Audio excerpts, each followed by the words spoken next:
जय हिंद दोस्तों। दोस्तों आज हम एक नया चैप्टर शुरू करने वाले हैं। चैप्टर का नाम है हमारा ग्रेविटेशनल यानी कि गुरुत्वाकर्षण। तो इस चैप्टर में हम सबसे पहले स्टडी करेंगे हमारा जो यूनिवर्सल लॉ ऑफ ग्रेविटेशन जो कि हमारा सर आइजैक न्यूटन ने दिया था। उसके बारे में हम डिटेल में स्टडी करेंगे। उसके बाद में हम देखेंगे हमारा जो ग्रेविटेशनल फोर्स है वो क्या होता है। फिर हम देखेंगे हमारा जो ग्रेविटेशनल फील्ड है वो क्या होता है। फिर हम देखेंगे डिफरेंट टाइप के अलग अलग ऑब्जेक्ट जैसे कि अपना सॉलिड स्फेयर हो गया, जैसे अपना होलो स्फेयर हो गया, कोई रिंग हो गई, डिस्क हो गई, ठीक है? या फिर कोई भी ऑब्जेक्ट जैसे किसी ट्रायंगल फॉर्म में दे दिया, जैसे किसी क्यूब की फॉर्म में दे दिया, तो उनकी वजह से कितना अपना जो ग्रेविटेशनल फोर्स है वो लगेगा, उन सब के बारे में हम डिटेल में स्टडी करेंगे, ठीक है? उसके बाद में हम स्टडी करेंगे हमारा जो ग्रेविटेशनल पोटेंशियल एनर्जी है वो क्या होती है। इसी के अंदर हम स्टडी करेंगे हमारी जो सेल्फ एनर्जी है वो क्या होती है, ठीक है? तो इनसे रिलेटेड क्या न्यूमेरिकल प्रॉब्लम हमसे एग्जाम में पूछी जा सकती है, वो सब हमें यहाँ कवर करना है। उसके बाद में हम देखेंगे कि हमारा जो अर्थ है, अर्थ की वजह से जो ग्रेविटेशनल एक्सेलरेशन लग रहा है, उसके बारे में डिटेल में स्टडी करेंगे। हम देखेंगे कि अगर हमारा अर्थ है, उसे किसी एच हाइट पे चले जाएँ, तो उस वजह से एक्सेलरेशन है, उसकी वैल्यू क्या होगी? अर्थ के सरफेस पे क्या होगी या अर्थ के इनसाइड किसी आर दूरी के ऊपर जो ग्रेविटेशनल एक्सेलरेशन की वैल्यू क्या होगी? या फिर जैसे हमने कोई एक अर्थ है, अर्थ के अंदर कोई एक सुरंग बना दी, कैविटी बना दी, तो उसके अंदर अपना ग्रेविटेशनल एक्सेलरेशन की वैल्यू क्या होने वाली है? तो उनसे रिलेटेड जो न्यूमेरिकल प्रॉब्लम्स हैं, उनको हम डिस्कस करेंगे। इसके बाद में हम देखेंगे हमारी जो एस्केप वेलोसिटी है यानी कि प्लाइन वेग है वो क्या होता है। यानी कि अर्थ के जो सरफेस है उससे किसी भी ऑब्जेक्ट को अर्थ के एटमॉस्फेयर के बाहर निकालने के लिए जो अपने को वेलोसिटी चाहिए उसके बारे में हम डिटेल में स्टडी करेंगे। इसी के अंदर हम पार्ट में स्टडी करेंगे हमारा जो सैटेलाइट है उनका मोशन किस तरह से होता है। अलग अलग हाइट के ऊपर जो सैटेलाइट होते हैं उनका जो आवर्तकाल यानी कि टाइम ऑफ पीरियड क्या होता है उनके बारे में भी हम स्टडी करेंगे। इसके बाद में हम डिटेल में स्टडी करेंगे केपलर के नियम के बारे में। हम वहाँ समझेंगे कि केपलर के तीनों नियम हैं वो हमें क्या बताते हैं। और उसमें हम समझेंगे कि हमारी जो उत्केंद्रता यानी एसेंट्रिसिटी की वैल्यू क्या रहनी चाहिए, जैसे 1 रहे, 0 रहे। तो अलग-अलग वैल्यू के लिए हमारा जो प्लेनेट है वो किस तरह के पाथ है वो फ़ॉलो करते हुए मोशन करेगा। यानी कि अपना दीर्घवृत्ताकार कक्ष में चक्कर लगाएगा या परवलयाकार पथ में चक्कर लगाएगा या अति परवलयाकार पथ में चक्कर लगाएगा। तो उन सब के बारे में डिटेल में स्टडी करेंगे। तो आज की इस वीडियो में लास्ट तक बने रहिएगा क्योंकि आज हमें काफ़ी कुछ नया सीखने को मिलेगा। तो चलिए शुरू करते हैं। तो इसको समझाने के लिए न्यूटन ने एक प्रयोग किया। न्यूटन क्या है, एक पहाड़ी पर चढ़ गए। उस पहाड़ी की ग्राउंड से ऊंचाई है वो मान लेते हैं 100 मीटर है। न्यूटन ने अपने हाथ में कोई 2 पत्थर ले रखे हैं। एक पत्थर है जिसका द्रव्यमान है 5 केजी और एक पत्थर है उसका द्रव्यमान है 10 केजी। इन दोनों द्रव्यमानों को वो क्या है एक समय पर छोड़ते हैं यानी कि t=0 पर छोड़ते हैं। और नीचे कोई एक दूसरा व्यक्ति खड़ा है, उसको कहते हैं कि भाई देखना ये पत्थर है ग्राउंड पे कितनी देर बाद में गिरते हैं। तो वो देखते हैं कि ये पत्थर है जब ग्राउंड पे गिरते हैं तो दोनों पत्थर एक साथ गिरते हैं। यानी कि पहला पत्थर और जो दूसरा पत्थर है दोनों एक साथ ग्राउंड पे गिर रहे हैं। तो यानी कि जो लगने वाला यहाँ पर जो भी बल लग रहा है वो उनके द्रव्यमान पे निर्भर नहीं कर रहा। तो एक चीज उन्होंने जो नोट की कि जो भी फोर्स लग रहा है वो मास पे डिपेंड नहीं कर रहा, मास पर निर्भर नहीं करता, निर्भर नहीं करता। ओके। दूसरा रिजल्ट उन्होंने क्या देखा कि जब पत्थर को वो सीधा छोड़ रहे हैं तब भी वो डाउनवर्ड डायरेक्शन के अंदर आ रहे हैं। इन्हीं पत्थरों को वो ऊपर की तरफ उछालते हैं, इस तरह से ऊपर की तरफ उछालते हैं, तो क्या देखते हैं ये पत्थर है ऊपर की तरफ इस तरह से मोशन करेंगे और मोशन करते हुए फिर ग्राउंड की तरफ आ जाते हैं। तो यानी कि पत्थर को आप किसी भी तरफ फेंको वो लास्ट के अंदर नीचे की तरफ ही जा रहे हैं। तो इसको एक एग्जाम्पल से समझिएगा। ये हमारी है प्यारी धरती माँ, इसके ऊपर हमने कोई भी चीज ऊपर की तरफ फेंकी तो ये क्या है घूम फिर के वापस ग्राउंड पर आ रही है। तो यानी कि इस पे जो भी एक बल लग रहा है उस बल की दिशा कौन सी तरफ है, पृथ्वी के केंद्र की तरफ है। यानी कि यहाँ पे जो भी एक फोर्स लग रहा है वो किस प्रकार का है, सेंट्रल फोर्स है, सेंट्रल यानी कि केंद्रीय बल है। बाद न्यूटन ने क्या देखा कि इन पत्थरों को उन्होंने दाएं बाएं ऊपर नीचे सभी दिशाओं में फेंक कर देखा। तो उन्होंने क्या देखा कि पत्थर है वो घूम फिर के सारे पृथ्वी की सतह के ऊपर ही आ रहे हैं। कोई भी ऐसा पत्थर नहीं है जो सीधा सीधा ऊपर आकाश में चला गया हो, आ तो ग्राउंड पे ही रहे हैं। तो यानी कि हमारी जो धरती है उस पत्थर को हमेशा क्या कर रही है, आकर्षित कर रही है। तो यहाँ पर जो लगने वाला जो बल है वो किस प्रकृति का होगा, आकर्षण की प्रकृति का होगा। यानी कि उसके अंदर एक क्वालिटी क्या होगी, अट्रैक्शन की होगी। ठीक है। इसके अलावा और क्या प्रॉपर्टी होनी चाहिए। इसके बाद उन्होंने प्रयोग के द्वारा क्या देखा कि अगर पहाड़ी की ऊंचाई है वो बढ़ जाए यानी 100 मीटर की जगह किसी 200 मीटर की ऊंचाई वाले पहाड़ से अगर इन पत्थर को फेंका जाए और फिर देखा जाए कि लगने वाला बल है वो कैसा है, तो उन्होंने पाया कि भाई जैसे जैसे हमारी हाइट है वो बढ़ती जाती है वैसे वैसे यहाँ पर जो लगने वाला बल है वो घटता जाता है। यानी कि निश्चित तौर पे जो लगने वाला जो बल होगा वो जो दूरी है, दोनों जो वस्तुएं हैं, दोनों जो ऑब्जेक्ट है उनके मध्य की जो दूरी है उसके व्युत्क्रमानुपाती होगी। ठीक है। और कितने व्युत्क्रमानुपाती होगी वो हमें पता नहीं है, परंतु हम ये जानते हैं कि यहाँ पर जो लगने वाला जो फोर्स है वो सेंट्रल फोर्स है। तो जब भी सेंट्रल फोर्स लगता है तो वहां पर एफ समानुपाती होता है 1/r² की। ठीक है, ये 3 रिजल्ट अपने पास में आ गए। जरा दोस्तों आप सोचकर बताओ कि जो वस्तु हम ऊपर से फेंक रहे हैं उस वस्तु के द्रव्यमान में और जो हमारा जो पृथ्वी है उसके द्रव्यमान में क्या कोई संबंध होना चाहिए? बिल्कुल होना चाहिए, क्योंकि यहाँ पर देखिए फोर्स किस किस के मध्य लग रहा है, जिस वस्तु को हम ऊपर से फेंक रहे हैं उस वस्तु के और जो पृथ्वी के बीच में लग रहा है। अब दोनों वस्तुएं हैं वो समान समय के अंदर ग्राउंड के ऊपर आ रही है, तो कुछ ना कुछ तो उन दोनों के द्रव्यमान में एक रिलेशन फिर भी होना चाहिए ना। तो न्यूटन ने आपके प्रयोगों के आधार पर हमें वो रिलेशन बताया, तो इन सभी को हम समझ लेते हैं। कोई भी दो वस्तुएं हैं, मान लेते हैं एक वस्तु है जिसका द्रव्यमान है अपना स्मॉल m और एक दूसरी वस्तु है जिसका द्रव्यमान है अपना कैपिटल M। तो उन दोनों वस्तुओं के मध्य जो लगने वाला जो बल है वो किसके बराबर होगा? उन दोनों वस्तुओं के द्रव्यमान के समानुपाती होगा। इसी प्रकार से उन्होंने देखा कि जब दोनों वस्तुओं को अलग-अलग दूरियों पे रखते हैं, जैसे एक केस के अंदर उनके मध्य की दूरी r1 है, एक दूसरे केस के अंदर दोनों वस्तुओं के मध्य की दूरी है r2। तो उन्होंने देखा कि जैसे-जैसे दूरियां हैं वो बढ़ती जाती है, उनके मध्य का लगने वाला जो फोर्स है वो भी कम होता जाता है। और फोर्स किस अनुपात में कम हो रहा है? तो उन्होंने एक रिलेशन निकाला F समानुपाती 1/r²। ठीक है, तो न्यूटन ने हमें बताया कि F है यानी दोनों वस्तुओं के मध्य जो लगने वाला जो बल है उनके द्रव्यमान के तो समानुपाती होता है, जबकि उनके मध्य की दूरियों के व्युत्क्रमानुपाती होता है। ठीक है, फिर उन्होंने अलग-अलग डेंसिटी वाली वस्तुओं के लिए, अलग-अलग तरह की वस्तुओं के लिए रिलेशन निकाले और उसके आधार पर कहा कि भाई इन दोनों में जो ये फॉर्मूला अपना आ रहा है ना उसमें एक कांस्टेंट संख्या आएगी, वो हमेशा फिक्स रहती है, वो कभी भी चेंज नहीं होती। तो उन्होंने कहा कि F है वो किसके बराबर है? Gm/r²। यहाँ पर G क्या है? हमारा ग्रेविटेशनल कांस्टेंट है। तो ये अपना जो दो वस्तुओं के मध्य जो लगने वाला जो फोर्स है वो किसके बराबर होता है? F=Gmm/r²। ये हमें बताया सर आइजैक न्यूटन ने। परंतु हमारा जो ग्रेविटेशनल जो कांस्टेंट है उसकी वैल्यू किसके बराबर है, इसके बारे में न्यूटन है वो नहीं बता पाए। तो सन 1798 के अंदर लॉर्ड हेनरी कैवेंडिश उन्होंने अलग अलग तरह के एक्सपेरिमेंट किए और इस एक्सपेरिमेंट के आधार पर उन्होंने बताया कि भाई जो अपना ग्रेविटेशनल कांस्टेंट है उसकी वैल्यू क्या होती है। तो उन्होंने हमें बताया कि जो ग्रेविटेशनल कांस्टेंट है वो बराबर होता है 6.67 गुणा 10⁻11। अब इसकी यूनिट क्या होगी? तो यूनिट जरा देखिए यहाँ से, यहाँ पर जी है वो किसके बराबर होगा? आप कहोगे F r² ठीक है, तो यहाँ पर फोर्स है उसकी यूनिट क्या होती है? आप कहोगे न्यूटन, आर यानी कि मीटर स्क्वायर और नीचे है मास है तो यानी कि केजी स्क्वायर। तो इसकी यूनिट क्या आ गई? Newton metre square upon KG square. तो ये अपना पास आ गया ग्रेविटेशनल कांस्टेंट, जिसको हमें किसने बताया? लॉर्ड हेनरी कैवेंडिश ने। लगभग जो अपना ग्रेविटेशनल फोर्स का जो फॉर्मूला है ये अपनों ने निकाला था कौन से सन में? 1687 में। तो लगभग 100 साल के बाद में हमें इस कांस्टेंट की वैल्यू है वो प्राप्त हुई। ठीक है, ये तो आ गया यहाँ पर हमारा जो ग्रेविटेशनल कांस्टेंट है उसकी एसआई यूनिट। अब जरा मुझे बताइए इसकी सीजीएस यूनिट क्या होने वाली है? तो सीजीएस में इसकी यूनिट हो जाएगी 6.67 गुणा 10⁻⁻8। यूनिट क्या आएगी? डाइन। डाइन मीटर की जगह क्या आ जाएगा? सेंटीमीटर स्क्वायर अपॉन केजी की जगह क्या आ जाएगा? ग्राम स्क्वायर आ जाएगा। ठीक है, तो इसको याद रखिएगा सीजीएस में क्या होता है, एसआई में क्या होता है। ठीक है, अब इसकी जरा विमा और बता दीजिए, यानी डायमेंशन क्या होगा? तो देखिए न्यूटन है, न्यूटन की विमा क्या होती है? हम जानते हैं mL/t-2 होती है। साथ में आ रहा है मीटर स्क्वायर, तो मीटर स्क्वायर आ रहा है तो इसको एल स्क्वायर से डिनोट करेंगे और नीचे आ रहा है अपना केजी स्क्वायर यानी कि एम स्क्वायर आ रहा है। ठीक है, तो इसको ओवरऑल आप सोल्व करोगे तो यूनिट अपने पास में इसका विमा क्या बनेगी? विमा अपने पास में ओवरऑल बन जाएगा m⁻⁻1 L3 और t-2। ठीक है, तो ये इसकी विमा आ गई। इसके अलावा कुछ और इम्पोर्टेंट टॉपिक है वो भी आपको जी से रिलेटेड याद रखना है। हमारा जो ग्रेविटेशनल कांस्टेंट है ये हमारे ऑब्जेक्ट के साइज पर डिपेंड नहीं करता, यानी कि उसका साइज बड़ा है या छोटा है उस पर डिपेंड नहीं करेगा। इसके अलावा उसकी किस मटेरियल से वो मिलकर बना है, यानी किसी धातु से मिलकर बना है, किसी प्लास्टिक का है या लकड़ी का है, उस पर डिपेंड नहीं करेगा। ठीक है, इसके अलावा हमारे दोनों ऑब्जेक्ट हैं, जैसे एक है m1 और एक है m2।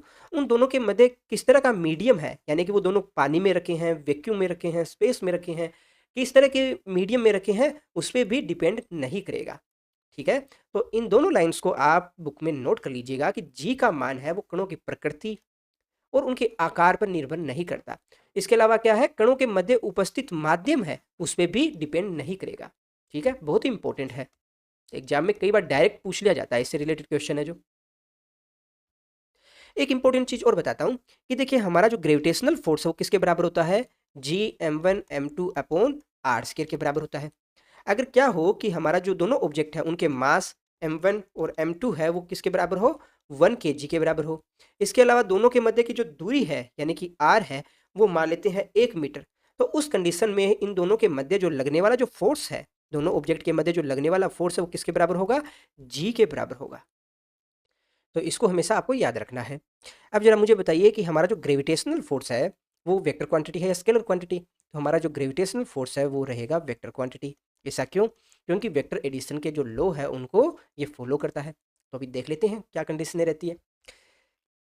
मान लेते हैं हमारे पास में कोई दो मास है m1 और m2, जिनकी स्थितियां क्या है यानी पोजीशन है हमें दे रखी है r1 वेक्टर और r2 वेक्टर। तो सबसे पहले देखते हैं हमारा जो m1 मास है उसके कारण m2 मास पे लगने वाला बल। तो देखिए यहाँ पर जो ग्रेविटेशनल फोर्स होता है वो होता है आकर्षण की प्रकृति का। तो m1 मास है वो m2 मास को अपनी ओर आकर्षित करेगा। ठीक है, तो इसकी वैल्यू किसके बराबर हो जाएगी, F21 इक्वल्स टू किसके बराबर आएगा, अपना G m1 m2 अपॉन दोनों के मध्य की डिस्टेंस मान लेते हैं r है तो ये हो जाएगा r स्क्वायर। और यहाँ पर आएगा यूनिट वेक्टर, यूनिट वेक्टर किसके बराबर होगा, अपना होगा R21 कैप के बराबर होगा। ठीक है ना। इसी प्रकार से हम देखें कि हमारा जो m2 मास है उसकी वजह से m1 मास पे लगने वाला बल। तो यहाँ पर हमारा जो m2 मास है वो m1 को अपनी ओर आकर्षित करेगा। तो इसको हम किससे डिनोट करेंगे, आप कहोगे F12 वेक्टर से डिनोट करेंगे। और ये किसके बराबर होगा, ये होगा अपना G m1 m2। अब दोनों के मध्य की दूरी कितनी है, दूरी चेंज नहीं हो रही ना, पहले r थी तो अब भी r रहेगी, तो ये r स्क्वायर के बराबर रहेगा। और यहाँ पर यूनिट वेक्टर है वो किसके बराबर होगा, यूनिट वेक्टर अपना आ जाएगा R12 कैप के बराबर हो जाएगा। तो हमारा यहाँ यूनिट वेक्टर है उसकी डायरेक्शन को हम समझ लेते हैं। तो देखिए ये हमारा है m1 मास जो कि r1 वेक्टर के द्वारा रिप्रेजेंट कर रहे हैं। इसी प्रकार से ये अपना m2 मास जिसकी पोजीशन को हम r2 वेक्टर से रिप्रेजेंट कर रहे हैं। तो अपना R21 वेक्टर है वो किसके बराबर होगा, ये रहा। इसकी डायरेक्शन कौन सी ले रहे हो आप, ये वाली R21 वेक्टर। तो ये किसके बराबर होगा, आप कहेंगे R21 वेक्टर है वो किसके बराबर होगा, अपना R1 vector minus of R2 vector के बराबर। ठीक है ना। इसी प्रकार से यहाँ पर हम देखेंगे अपना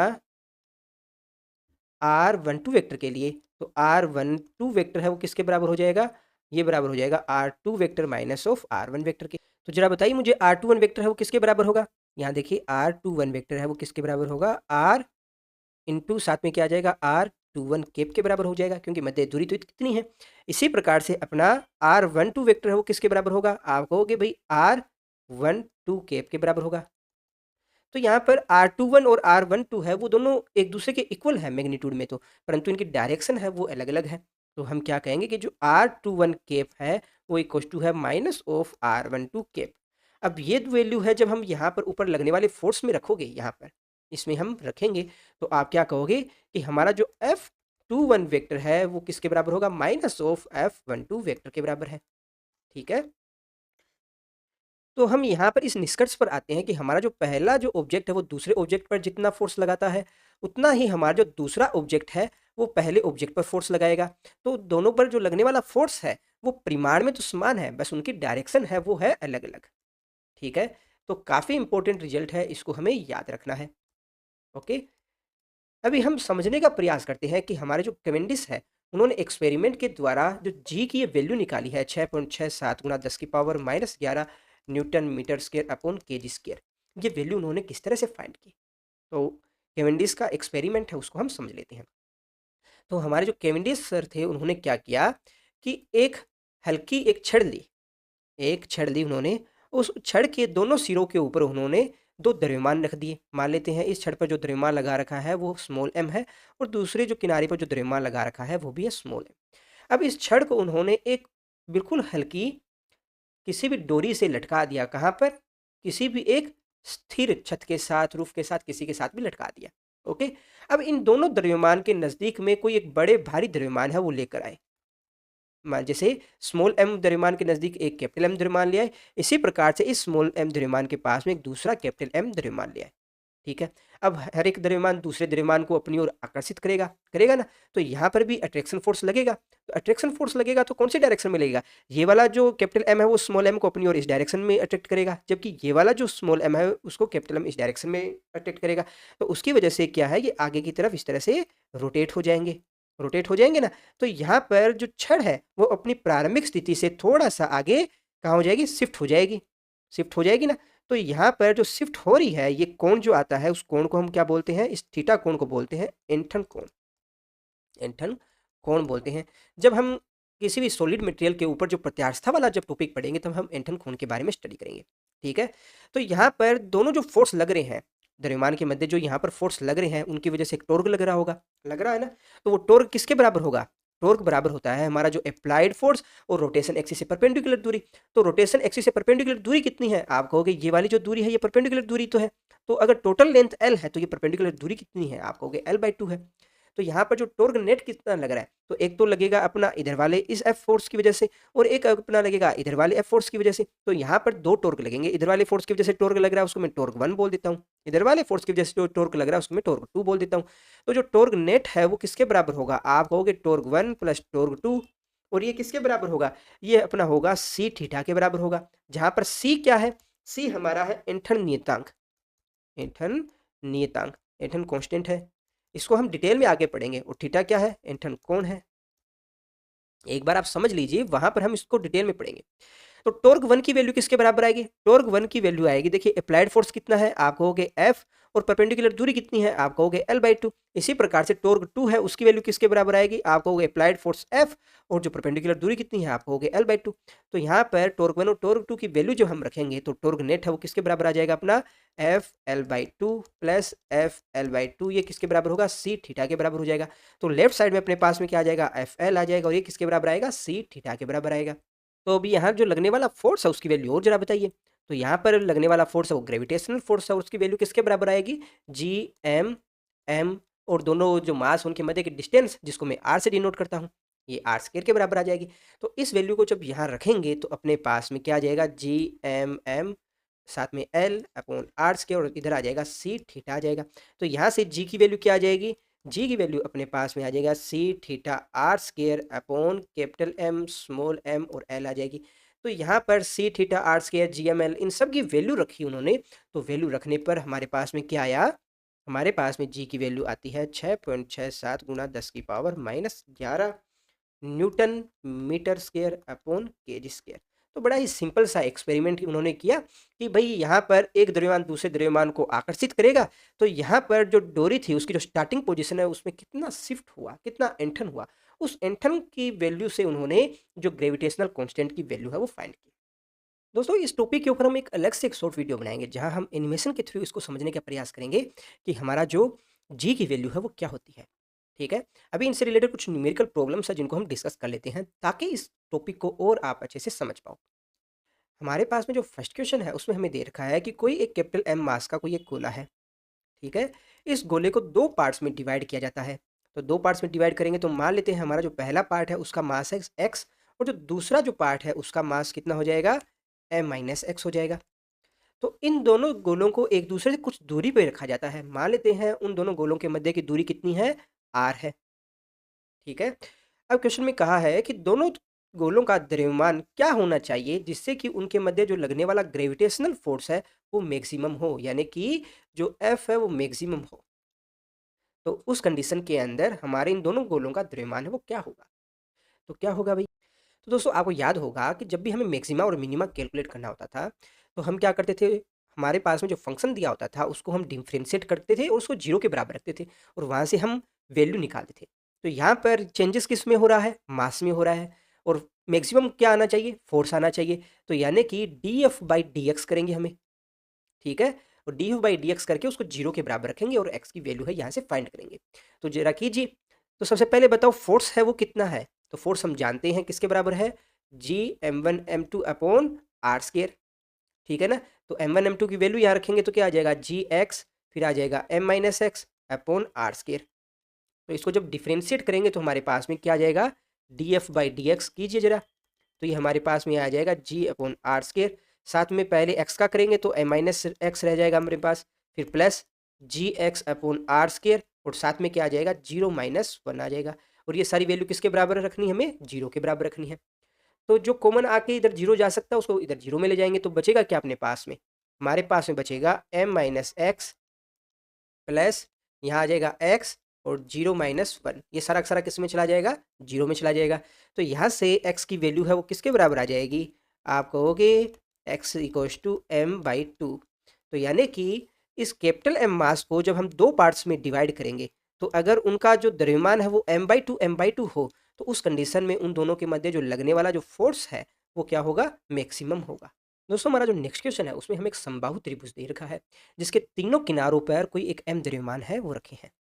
तीनों किनारों पर जो द्रव्यमान रखे हैं वो m है, और इस समबाहु त्रिभुज की तीनों भुजाएं हैं उनकी लंबाई हमें दे रखी है r। ओके। और हमें क्वेश्चन में कहा गया है कि किसी एक किनारे पर जो रखा द्रव्यमान है उस पर लगने वाला जो नेट फोर्स है वो कितना होगा, उस एफ नेट की वैल्यू हमें फाइंड करनी है।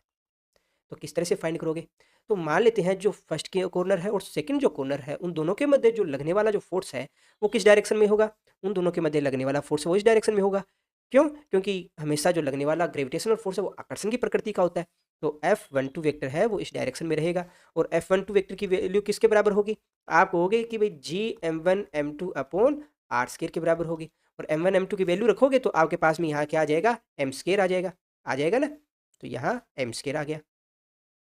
इसी प्रकार से जो किनारा 1 और जो 3 है इन दोनों के मध्य जो लगने वाला फोर्स है वो किस डायरेक्शन में होगा, आप कहेंगे इन दोनों के मध्य जो लगने वाला फोर्स है उसकी डायरेक्शन होगी ये, जिसको मैं F13 से डिनोट करता हूँ।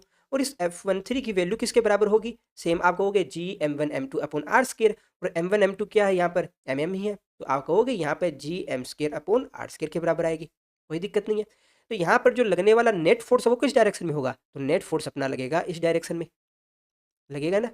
और इस एफ नेट वेक्टर की वैल्यू किसके बराबर होगी, अभी थोड़ी देर पहले ही तो हमने देखा कि एफ नेट वेक्टर है वो किसके बराबर आएगा, अपना F12 vector plus F13 vector के बराबर होगा। ठीक है, तो जब हम वेक्टर वाला चैप्टर पढ़ रहे थे तब हमने स्टडी किया था कि भाई किन्हीं दो वेक्टर का रिजल्टेंट है उसको निकालने का एक फॉर्मूला होता है, और वो किसके बराबर होता है। देखिए हमने देखा था कि इधर वाली तरफ अगर कोई A1 लग रहा है और इधर वाली तरफ अपना A2 लग रहा है, तो रिजल्टेंट जो अपना ए नेट आ रहा है वो किसके बराबर आएगा, ये नेट आएगा अपना अंडर ऑफ अपना A1² plus A2² plus 2A1 A2, और दोनों के मध्य एंगल कितना है, यहाँ थीटा मान लेते हैं एंगल, तो कोस थीटा के बराबर आएगा। ओके, तो यहाँ पर फोर्स के लिए क्या रहेगा, आप कहोगे अपना एफ नेट है वो किसके बराबर आ जाएगा, आप कहोगे under of F12² plus F13² plus अपना क्या आ जाएगा 2F12 साथ में F13, और साथ में आएगा कोस थीटा, और थीटा की वैल्यू किसके बराबर है। तो देखिए हम जानते हैं कि कोई भी एक समबाहु त्रिभुज होता है तो उसके अंदर जो कोण बनता है वो 60 डिग्री का होता है, 60 डिग्री का होता है। तो यहाँ पर सभी की वैल्यू रखिए जरा, क्या आ जाएगा अपने पास में, आप कहोगे यहाँ पर हमारे पास वैल्यू आ गई Gm²/r² प्लस यहाँ वैल्यू रखेंगे Gm²/r² प्लस यहाँ क्या आ जाएगा 2G, अब यहाँ पर क्या आ जाएगा Gm²/r², साथ में आ जाएगा Gm²/r², और साथ में आ जाएगा cos 60 डिग्री। तो cos 60 की वैल्यू होती है अपना 1/2, तो जो करता है उसको काटते हैं, बाकी को अंडर रूट के बाहर लेके जाएंगे तो अपने पास में क्या बचेगा Gm²/r² बाहर आ जाएगा, और यहाँ अपने पास में बचेगा 1 + 1 + 1, तो फाइनली अपने पास में क्या आ जाएगा √3 Gm²/r²। ठीक है, तो ये तो हुआ हमारा समबाहु त्रिभुज के लिए। अगर यहाँ पर समबाहु त्रिभुज की जगह अगर कोई समकोण त्रिभुज दिया होता हमें, इस तरह से कोई एक समकोण त्रिभुज दिया होता और हमसे पूछ लिया जाता कि किसी एक किनारे पर रखा हुआ जो द्रव्यमान है उस पर बाकी दो किनारों पर रखे द्रव्यमान की वजह से लगने वाला फोर्स है वो क्या होगा। तो यहाँ पर देखिए, यहाँ पर 1 और 2 के मध्य फोर्स लगता है इस डायरेक्शन में, 2 और 3 के मध्य लगता है फोर्स इस डायरेक्शन में, तो रिजल्टेंट फोर्स अपना लगता है इस डायरेक्शन में, लगता ना। और इस एफ नेट की वैल्यू किसके बराबर होती, तो एफ नेट की वैल्यू अपने पास में बराबर होती, देखिए यहाँ पर मैं इसको बोल देता हूँ F1 वेक्टर, ठीक है, इसको बोल देता हूँ मैं F2 वेक्टर। तो आप क्या कहोगे कि F1² plus F2² plus 2F1 F2 cos theta. अब थीटा की वैल्यू कितनी है यहाँ पर, आप कहोगे 90 डिग्री है, तो कोस 90 की वैल्यू किसके बराबर होती है, हम कहेंगे 0 के बराबर होती है। तो यहाँ पर आप रखेंगे 0, तो ये वाली वैल्यू है वो तो निकल जाएगी यहाँ से। ठीक है, अब F1 है वो किसके बराबर है, आप कहोगे कि F1 है Gm²/r², और यही वैल्यू अपना F2 के बराबर है ना, सेम ही तो है क्योंकि दोनों के मास है वो m ही तो है ना। तो इस कंडीशन में हमारा जो एफ नेट है वो किसके बराबर आएगा, एफ नेट अपना बराबर आएगा √2f। तो समकोण त्रिभुज के लिए आ रही है वैल्यू √2f, जबकि अपना समबाहु त्रिभुज के लिए आ रही है √3f।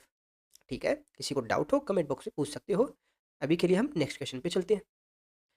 दोस्तों हमारा जो नेक्स्ट क्वेश्चन है उसमें हमें कहा गया है कि दिए गए निकाय को किस कोणीय वेग से घुमाया जाए ताकि इनके मध्य की दूरी हमेशा स्थिर रहे, यानी कि जो आर है वो चेंज ना हो। ठीक है, तो ये कब पॉसिबल होगा? जब हमारे इस निकाय पर जो लगने वाला जो नेट फोर्स है वो जीरो के बराबर हो जाए। तो यहाँ पर कौन कौन से फोर्स लग रहे हैं? तो यहाँ पर एक द्रव्यमान दूसरे द्रव्यमान पर जो ग्रेविटेशनल फोर्स लगाएगा यानी कि अट्रैक्शन का फोर्स लगेगा, और दूसरा यहाँ रोटेशन की वजह से फोर्स लगेगा। तो मान लेते हैं इस द्रव्यमान के ऊपर बाकी दो द्रव्यमान की वजह से जो ग्रेविटेशनल फोर्स लग रहा है, तो नेट फोर्स कितना लगेगा? आप जानते हो कितना लगता है? √3F लगता है ना, अभी थोड़ी देर पहले ही तो देखा आप लोगों ने। तो ये √3F है, इसका जो रोटेशन है, रोटेशन की वजह से जो लगने वाला जो फोर्स है, रोटेशन की वजह से फोर्स कितना लगता है? m²/r लगता है। ठीक है, तो रोटेशन की वजह से जो लगने वाला फोर्स है वो बराबर होना चाहिए। तो यहाँ पर एफ आर है वो किसके बराबर होना चाहिए? √3F के बराबर। तो यहाँ पर इस एफ आर की वैल्यू किसके बराबर होगी? हम जानते हैं ये बराबर होगी mv²/r के बराबर।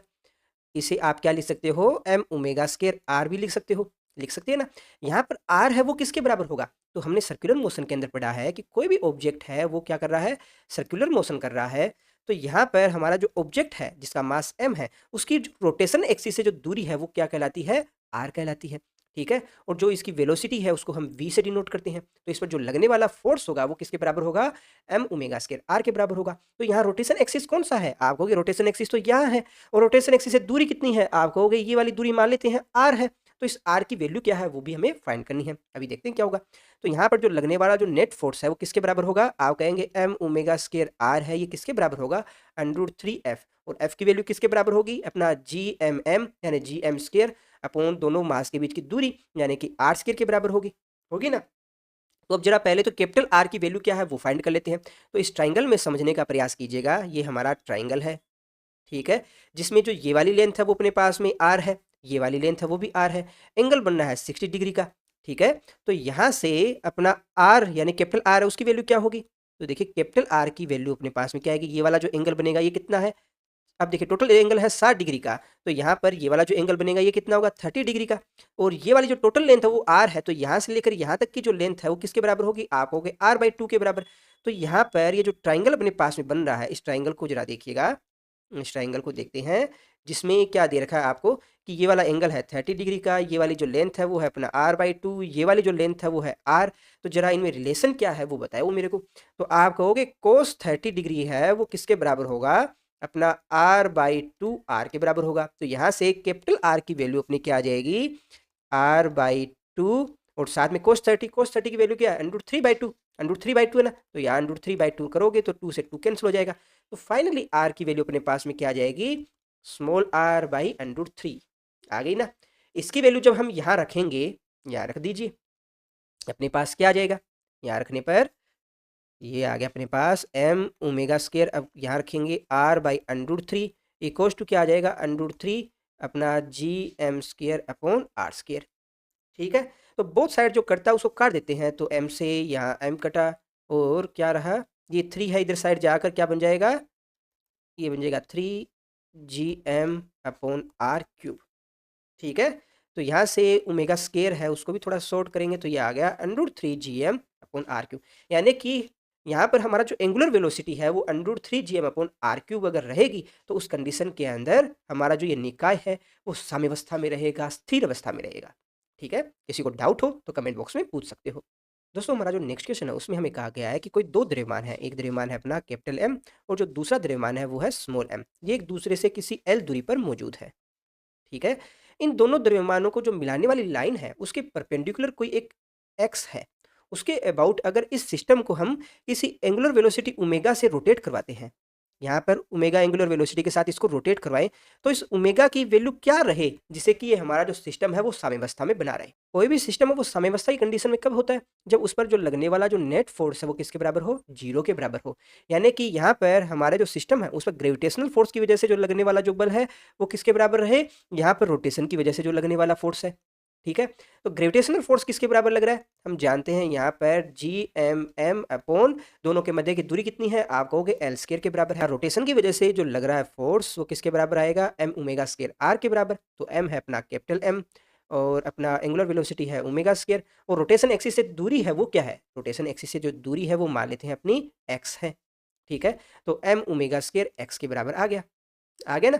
तो यहाँ पर ये दोनों होने चाहिए बराबर, तभी तो अपना सिस्टम वो इक्विलिब्रियम की कंडीशन में रहेगा। तो जरा रखिए बराबर, तो यहाँ पर हमारा आ जाएगा G M M upon L square, और इधर वाली साइड आ गया अपना एम ओमेगा स्क्वायर एक्स के बराबर।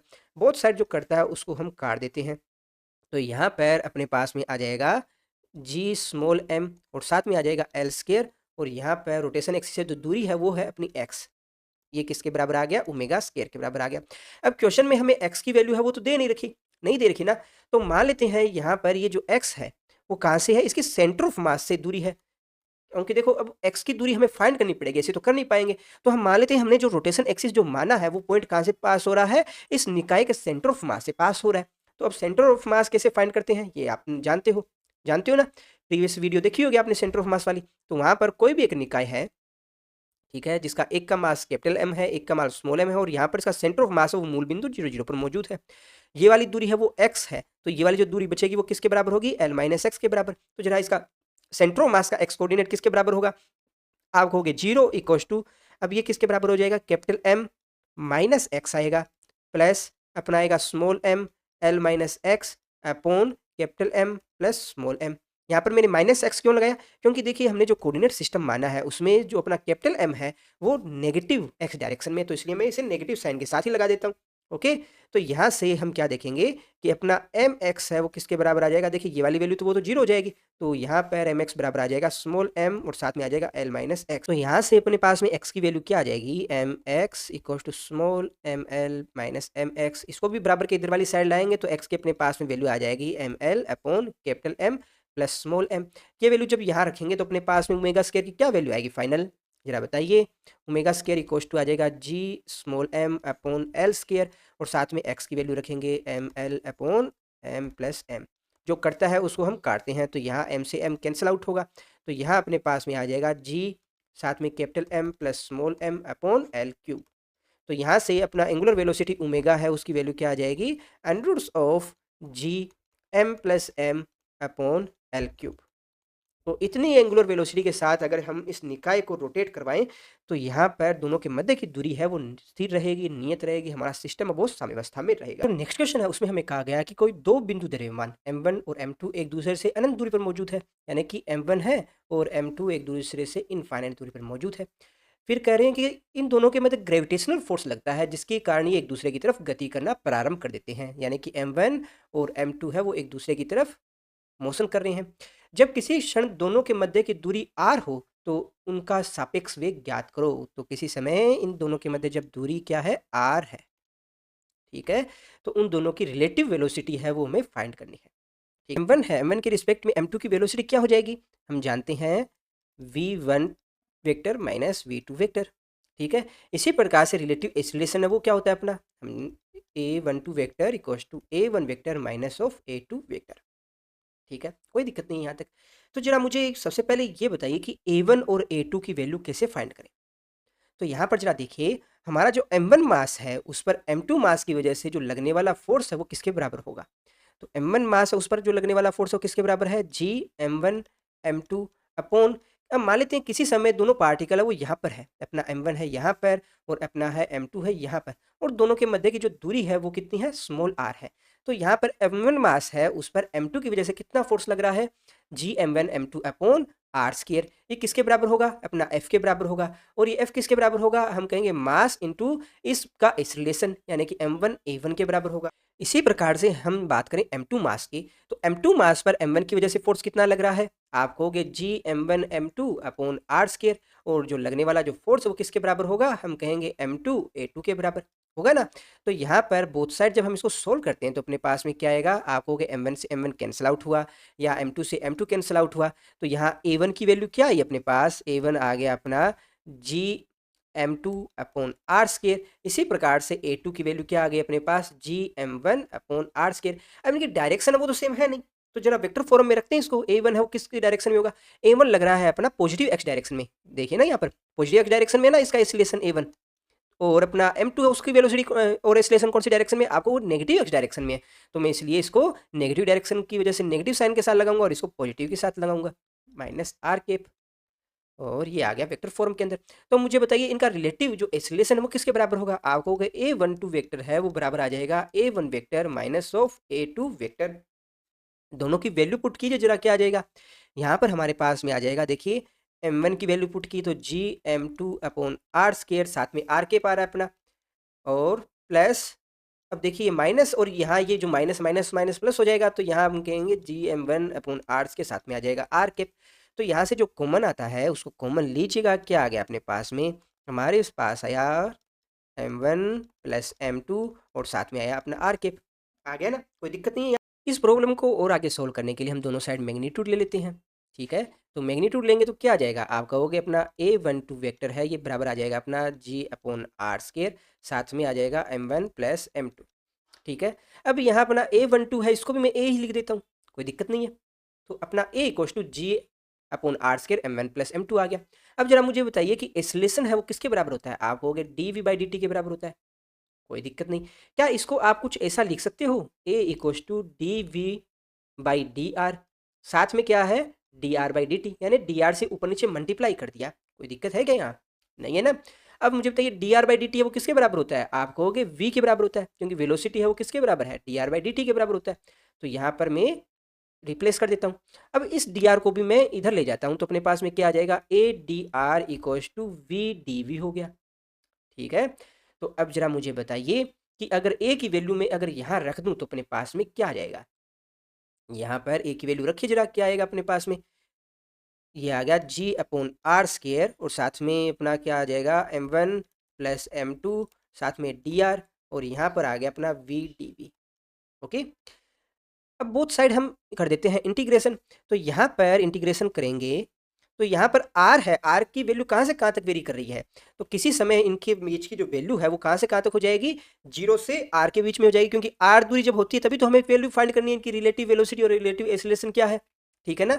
तो यहाँ पर हमारी r की वैल्यू कहाँ से कहाँ तक जा रही है? 0 से r के लिए, ठीक है? v की वैल्यू कहाँ से कहाँ तक जाएगी? 0 से v के लिए। अब एक चीज़ याद रखिएगा या समझ लीजिएगा, यहाँ पर हम जो एक्सीलरेशन ले रहे हैं वो क्या है? रिलेटिव एक्सीलरेशन है ना, रिलेटिव एक्सीलरेशन है, क्योंकि यही तो है अपनों ने A12 की वैल्यू तो रखी है यहाँ पर। तो यहाँ पर जो अपने पास वेलोसिटी निकल कर आएगी वो भी क्या आएगी? रिलेटिव वेलोसिटी ही आएगी, है ना? तो इस चीज़ में कंफ्यूज नहीं होना, क्योंकि यहाँ पर ऊपर जो एक्सीलरेशन लिया है वो रिलेटिव एक्सीलरेशन है अपना। तो जी m1 प्लस m2 है, इसको हम बाहर ले जाते हैं तो क्या हो जाता है अपना m1 प्लस m2।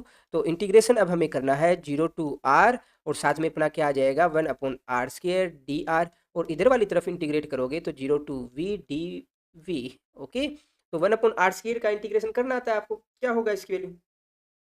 तो इंटीग्रेशन करने पर अपने पास में आ गया g, और साथ में m1 प्लस m2, और इसकी वैल्यू अपने पास में आ गई, देखिए ऊपर जाएगा r की पावर -2 प्लस 1 अपॉन -2 प्लस 1, तो इसकी वैल्यू क्या आ जाएगी अपने पास? -1 अपॉन r आ जाएगा इंटीग्रेट करेंगे तो, और लिमिट पुट करोगे अपने पास तो अपने पास फाइनली क्या आ जाएगा? -1/r आएगा। इंटीग्रेट करना आता है आपको? नहीं आता तो सीखेगा इसको। और इधर वाली तरफ करेंगे तो क्या आ जाएगा? v²/2 आ जाएगा, आ जाएगा ना? तो यहाँ पर इसको थोड़ा सा और सोल्व करोगे तो v² की वैल्यू क्या आ जाएगी अपना? g m1 प्लस m2, और माइनस, और साथ में क्या आ जाएगा? 2 भी आएगा ना, ये 2 भी आ गया, और नीचे क्या आएगा? r आ जाएगा। अब यह नेगेटिव साइन क्या दिखा रहा है?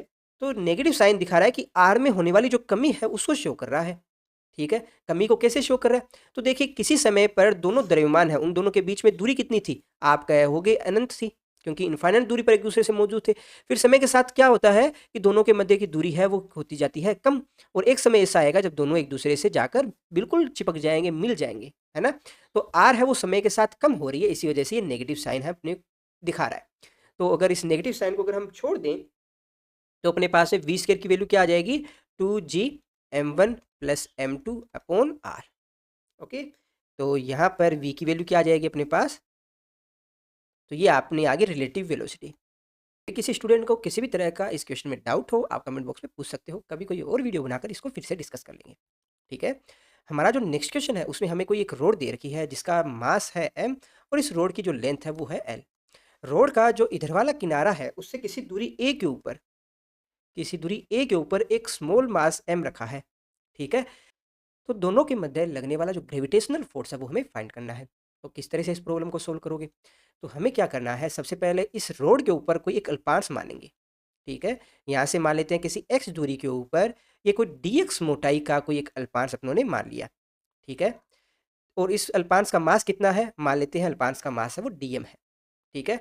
और इस डीएम की वैल्यू किसके बराबर होगी, तो आप कहेंगे भाई इस टोटल एल लंबाई की जो रोड है उसमें मास है कितना एम, तो इसकी यूनिट जो लेंथ है उसमें मास कितना होगा, आप कहोगे एम बाई एल। तो इसको जो डी एक्स लेंथ है उसमें मास कितना होगा, आप कहेंगे M by L D X. ये किसकी वैल्यू आ गई अपने पास, डी एम की वैल्यू आ गई, ठीक है ना। तो अब इस प्रॉब्लम को कुछ आप इस तरह से समझिए, ये आपके पास में कोई एक डीएम मास है, ठीक है, और उससे किसी दूरी के ऊपर कोई एक मास एम मौजूद है, ठीक है। तो दोनों के मध्य जो लगने वाला जो ग्रेविटेशनल फोर्स है वो किसके बराबर होगा, जरा बताइए। तो आप कहेंगे ग्रेविटेशनल फोर्स होगा जी m1 m2 यानी कि स्मॉल m, साथ में आएगा डी एम अपॉन दोनों के मध्य की दूरी। दोनों के मध्य की दूरी किसके बराबर है, आप कहोगे x प्लस ए के बराबर है, तो ये बराबर होगी अपना x प्लस ए की होल स्क्वायर, ठीक है। यहाँ तक कोई दिक्कत नहीं है। तो ये लगने वाला जो फोर्स है ये किस इस अल्पांश की वजह से है, तो इस वजह से मैं इसको डीएफ से डिनोट कर देता हूं। जरा इस डीएम की वैल्यू है वो भी यहाँ रखिए, तो अपने पास में डीएफ की वैल्यू क्या आ जाएगी, आप कहेंगे जी एम और साथ में अपने पास में आ जाएगा capital m by L D x upon आ गया अपने पास एक्स प्लस ए की होल स्क्वायर। ये अपने पास में किसकी वजह से आ रहा है, इस डीएम अल्पांश और इस एम के बीच में जो लगने वाला ग्रेविटेशनल फोर्स है उसकी वजह से। हाँ, हमारे पास में इस डीएम अल्पांश की वजह से जो लगने वाला फोर्स है वो तो आ गया, परंतु इस पूरी रोड की वजह से लगने वाला जो ग्रेविटेशनल फोर्स है वो क्या होगा। तो इसके लिए हम क्या करते हैं, बोथ साइड है अपने कर देते हैं इंटीग्रेट। तो इंटीग्रेट कहाँ से कहाँ तक करोगे, तो जरा मुझे बताओ यहाँ पर ये जो एक्स है वो कहाँ से कहाँ तक वेरी कर रही है, आप कहोगे एक्स वेरी कर रही है 0 से एल तक, क्योंकि इस रोड की जो टोटल जो लेंथ है वो तो अपनी एल है। तो अपना जो फोर्स है वो कहाँ से कहाँ तक वेरी करेगा, आप कहोगे 0 से एफ तक। तो बोथ साइड हम करते हैं इंटीग्रेट, तो क्या आएगा अपने पास एफ इक्वल्स टू इधर क्या आ जाएगा, देखिए G M M by L है, ये तो कांस्टेंट संख्या है, इसको हम ले जाते हैं बाहर। इंटीग्रेट हमें सिर्फ करना है 0 टू एल और साथ में क्या आ जाएगा एक्स प्लस ए की होल स्क्वायर डी एक्स। अब इसका इंटीग्रेट करना आता है क्या आपको, नहीं आता, तो जरा देखिए। देखिए एक्स प्लस ए है उसको हम मान लेते हैं टी, टी मानोगे। बोथ साइड अब डिफ्रेंशिएट करेंगे तो अपने पास में क्या आ जाएगा D X equals to D T. Limit कहाँ से कहाँ तक जाएगी, तो देखिए जब हम एक्स इक्वल्स टू जीरो रखोगे यहाँ पर, जब हम एक्स इक्वल्स टू जीरो रखोगे तो टी की वैल्यू क्या आ जाएगी, टी की वैल्यू हमारी आ जाएगी ए। जब हम रखेंगे एक्स की वैल्यू एल रखेंगे तो टी की वैल्यू आ जाएगी अपना एल प्लस ए।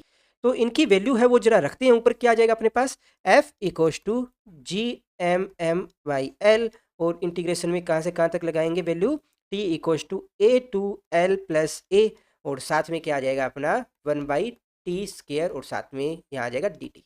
कोई दिक्कत नहीं है, सोल्व कीजिए जरा। तो यहाँ से अपने पास में एफ इक्वल्स टू क्या आ गया जी एम बाई एल, तो इसका इंटीग्रेट करेंगे तो अपने पास में आ जाएगा -1/t, और लिमिट पुट करनी है हमें A to L plus A. तो इसमें अब बोथ साइड है लिमिट पुट करेंगे, अपने पास में क्या आ जाएगा F equals to G M by L, और यहाँ आ जाएगा -1/l प्लस ए, साथ में आ जाएगा +1/a। इसको आगे सोल्व करेंगे तो अपने एफ की वैल्यू आ जाएगी g m upon a l plus a, ठीक है। तो इस क्वेश्चन में किसी को डाउट नहीं होना चाहिए, फिर भी अगर किसी भी स्टूडेंट को डाउट हो तो आप कमेंट बॉक्स में पूछ सकते हैं। दोस्तों हमारा जो नेक्स्ट क्वेश्चन है उसमें हमें एक अनंत लंबाई का एक वायर दे रखा है जिसका जो मास डेंसिटी है वो हमें दे रखी है लेमडा। इस वायर से किसी परपेंडिकुलर आर दूरी पर एक स्मॉल एम मास रखा है। हमें इस वायर और इस स्मॉल एम मास के मध्य जो लगने वाला जो ग्रेविटेशनल फोर्स है वो हमें फाइंड करना है, ठीक है ना। तो इस प्रॉब्लम को कैसे सोल्व करोगे, तो दोस्तों इस प्रॉब्लम को सोल्व करने के लिए हम क्या करेंगे, यहाँ मूल बिंदु ओ से किसी एक्स दूरी के ऊपर एक डी एक्स अल्पांश मानेंगे, ठीक है। ये एक डी एक्स अपनों ने अल्पांश माना। इसी प्रकार से एक एक्स दूरी नीचे पर एक डी एक्स अल्पांश है वो यहाँ मानेंगे, ओके। अब जरा मुझे बताइए इस डी एक्स अल्पांश के ऊपर मास है वो क्या होगा, तो मास मान लेते हैं डीएम है, और इस डीएम मास की वैल्यू किसके बराबर होगी, तो आप कहेंगे इसका मास डेंसिटी लेमडा और इसकी लेंथ यानी कि डीएक्स, तभी तो किसी भी वायर की आप मास डेंसिटी बता सकते हो, ठीक है। इसी प्रकार से नीचे भी मास डेंसिटी कितनी आएगी, आप कहोगे अपने पास में आ जाएगी लेमडा डीएक्स के बराबर, ठीक है। अब इस प्रॉब्लम को कुछ आप इस तरह से समझने का प्रयास कीजिएगा कि कोई 3 मास अपने पास में, एक मास यहाँ पर रखा है डीएम, और एक मास रखा है डीएम यहाँ। दोनों मास है वो एक दूसरे से कितनी दूरी पर मौजूद है, 2x दूरी पर मौजूद है, ठीक है। तो इस मास से किसी परपेंडिकुलर दूरी r पर कोई एक स्मॉल m मास रखा है, तो इन दोनों डीएम मास की वजह से इस स्मॉल एम मास के ऊपर लगने वाला ग्रेविटेशनल फोर्स है वो किसके बराबर होगा? तो आप कहेंगे भाई ग्रेविटेशनल फोर्स है वो बराबर होगा अपना, यहाँ से परपेंडिकुलर दूरी डालिए कितनी है, तो आप कहोगे ये वाली दूरी मान लेते हैं वो डी है अपने पास में, तो यहाँ पर इस डीएम मास की वजह से जो लगने वाला जो फोर्स है वो किसके बराबर आएगा? आप कहेंगे जी m1 m2 upon R square. तो यहाँ m1 की वैल्यू क्या है? आप कहोगे स्मॉल m, m2 की वैल्यू यानी कि dm upon R square. R की जगह यहाँ क्या है दोनों के मध्य की डिस्टेंस? आप कहोगे d है, तो ये आ गया अपना d स्केयर के बराबर, कोई दिक्कत नहीं है। इसी प्रकार से ऊपर वाला जो डीएम मास है उसकी वजह से जो लगने वाला ग्रेविटेशनल फोर्स है वो किसके बराबर होगा? अब हमारा ग्रेविटेशनल फोर्स है वो हमेशा आकर्षण की प्रकृति का होता है, इस वजह से यहाँ जो डायरेक्शन हम ले रहे हैं वो अट्रैक्शन की वजह से अपनी ओर आती हुई मान रहे हैं, ठीक है। तो इस डीएम मास की वजह से जो लगने वाला जो फोर्स है वो किसके बराबर होगा? आप कहोगे G M D M upon D square, क्योंकि ये वाली जो दूरी है वो भी डी के बराबर होगी, क्योंकि देखिए ये वाली जो दूरी है ये अपने पास में एक्स है, ये वाली जो दूरी है वो अपने पास में आर है, ये वाली भी है एक्स, तो यहाँ पर वो दोनों साइड है वो डी डी लेंथ ही आएगी और इक्वल आएगी, आएगी ना। तो अब जरा मुझे बताइए यहाँ पर जो लगने वाला जो नेट फोर्स है वो किसके बराबर होगा? तो यहाँ पर जो लगने वाला जो डीएफ नेट फोर्स है वो किसके बराबर है? तो आप कहोगे यहाँ पर जो डीएफ फोर्स लग रहा है उसके हम अल्पांश तैयार करते हैं, तो जरा बताइए कौन कौन से अल्पांश बनेंगे? तो यहाँ पर मान लेते हैं यहाँ जो एंगल बनना है वो थीटा एंगल के बराबर है, तो इस डीएफ जो फोर्स है उसके दो अल्पांश अपने पास में आएंगे, और वो कौन कौन से आएंगे? एक तो ऊपर की तरफ आएगा, उसकी वैल्यू किसके बराबर होगी? डी एफ साइन थीटा के बराबर, और एक आएगा अपना इधर वाली तरफ जिसकी वैल्यू किसके बराबर होगी? आप कहोगे डी एफ कोस थीटा के लिए बराबर। इसी प्रकार से जो ये वाला जो डीएम मास है उसकी वजह से जो डीएफ फोर्स लग रहा है उसके अल्पांश कौन कौन से आएंगे?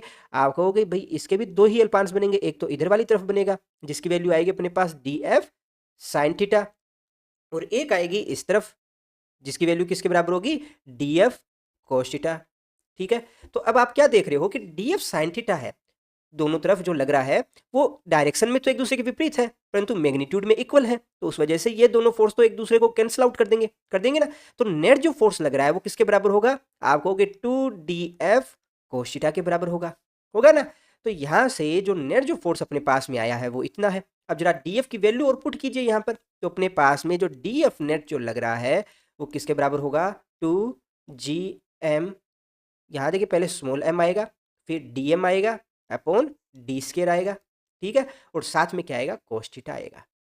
यहाँ तक किसी को कोई डाउट नहीं होना चाहिए। फिर अब दोस्तों यहाँ डीएम की वैल्यू और जरा पुट कीजिए, क्या आ जाएगा? डीएम की वैल्यू है अपनी लेमडा डीएक्स, तो यहाँ पर जो डीएफ नेट है उसकी वैल्यू अपने पास में आ गई टू जी एम, और साथ में आ गया lambda D x upon D square और कोस थीटा, आ गया ना। अब इस क्वेश्चन में कहीं भी आपको डी की वैल्यू दे रखी है? नहीं दे रखी, डी हमने ही तो माना है। क्या एक्स की वैल्यू दे रखी है? नहीं दे रखी, वो भी हम ही ने माना है। क्या आपको थीटा एंगल दिया गया था? नहीं दिया गया था, हमें सिर्फ आर लेंथ और इस रोड की इन्फिनिटी जो लेंथ है उसके बारे में भी बताया है। तो इन तीनों ही राशियों को हमें इसमें से निकालना पड़ेगा, है ना, क्योंकि जो क्वेश्चन में दिया उसी की फॉर्म में तो अपने आंसर लेकर आएंगे। तो इसलिए क्या करते हैं, सबसे पहले डी को देखिए जरा, डी है वो किसके बराबर होगा? तो हम जानते हैं कि ये हमारे पास में है एक ट्राइंगल, ये जरा देखिए ट्राइंगल, इस ट्राइंगल में ये एंगल है अपने पास में थीटा, ये वाली लेंथ आपको दे रखी है आर, ये वाली जो लेंथ है वो दे रखी है डी। तो जरा मुझे बताइए कि अपना आधार बटे कर्ण है वो किसके बराबर होता है? आप कहोगे कोस थीटा के बराबर, कोस थीटा के बराबर होता है ना। तो आधार किसके बराबर है? आर, और कर्ण है अपना डी के बराबर, है ना। तो यहाँ पर अपनी डी की वैल्यू क्या आ जाएगी? डी की वैल्यू अपने पास में आ जाएगी आर बाई कोस थीटा के बराबर आ जाएगी ना। तो ये वैल्यू यहाँ रखते हैं इस डी स्केयर की जगह, डी स्केयर की जगह रखोगे तो अपने पास में क्या आ जाएगा? हमारे पास में आ जाएगा आर स्केयर, और बटे में कोस स्केयर थीटा था, तो कोस स्केयर थीटा ऊपर जाएगा तो कोस की क्यूब थीटा आ जाएगा ना। अब बच गए अपने पास में एक्स और थीटा वाले जो कंपोनेंट्स हैं, तो इनको किस तरह से खत्म करेंगे? तो जरा मुझे बताओ, यहाँ पर जो ट्राइंगल बन रहा है, ये ट्राइंगल जो बन रहा है, इस ट्राइंगल में ये एंगल थीटा है, ये वाली जो लेंथ है वो दे रखी है हमें एक्स दे रखी है, और ये वाली जो दे रखी है आर दे रखी है। तो यहाँ से टेन थीटा है वो किसके बराबर होगा? टेन थीटा अपना हो गया एक्स अपॉन आर के बराबर हो गया ना। अब बोथ साइड हम इसको डिफ्रेंशिएट करते हैं, डिफ्रेंशिएट करेंगे तो अपने पास में क्या आ जाएगा? आप कहोगे ये देखिए आर को भी इधर लेके चले जाइए, r six square theta D theta equals to d x आ गया ना। तो अगर मैं यहाँ पर इस डी एक्स की जगह अगर ये वाली जो वैल्यू पुट कर दूं तो मेरे यहाँ पर जो एक्स वाली टर्म है वो भी खत्म हो जाएगी ना। तो जरा पुट कीजिए क्या आता है अपने पास में, हमारे पास में आ जाएगा D F net equals to two ji M lambda. अब डी एक्स की जगह हमें क्या रखना है? R sec square theta D theta upon नीचे आएगा आर स्क्वायर और साथ में क्या आएगा कोस क्यूब थीटा आ जाएगा। ठीक है, कोस क्यूब थीटा आ जाएगा। तो इस सेक स्क्वायर थीटा को भी आप क्या लिख सकते हो, 1 अपॉन कोस स्क्वायर थीटा लिख सकते हो ना। तो यहाँ भी कीजिएगा 1 अपॉन कोस स्क्वायर थीटा। तो जो करता है उसको बोथ साइड काटते हैं, तो यहाँ से कोस स्क्वायर थीटा है, यहाँ कटेगा तो बचेगा क्या आपके पास में, आपके पास बचेगा सिर्फ कोस थीटा बचेगा ना। तो अपना जो डी एफ नेट है उसकी वैल्यू किसके बराबर आ जाएगी, देखो यहाँ से आर भी तो कट रहा है, कट गया ना। तो ये अपने पास में आएगा 2gm लेमडा, फिर आ जाएगा अपने पास कोस थीटा, फिर आ जाएगा डी थीटा और नीचे क्या बचेगा आर। क्या यहाँ तक किसी को कोई प्रॉब्लम है, नहीं है ना। तो अब इसका बोथ साइड हम इंटीग्रेट कर देते हैं। इंटीग्रेट करेंगे तो क्या आ जाएगा अपने पास, यहाँ पर देखिए 2gm लेमडा अपॉन आर, ये तो है कांस्टेंट संख्या, ये तो बाहर आ जाएगी। बचेगा अपने पास क्या cos theta and D theta. यहाँ पर इस साइड इंटीग्रेट करोगे तो 0 से f हो जाएगा।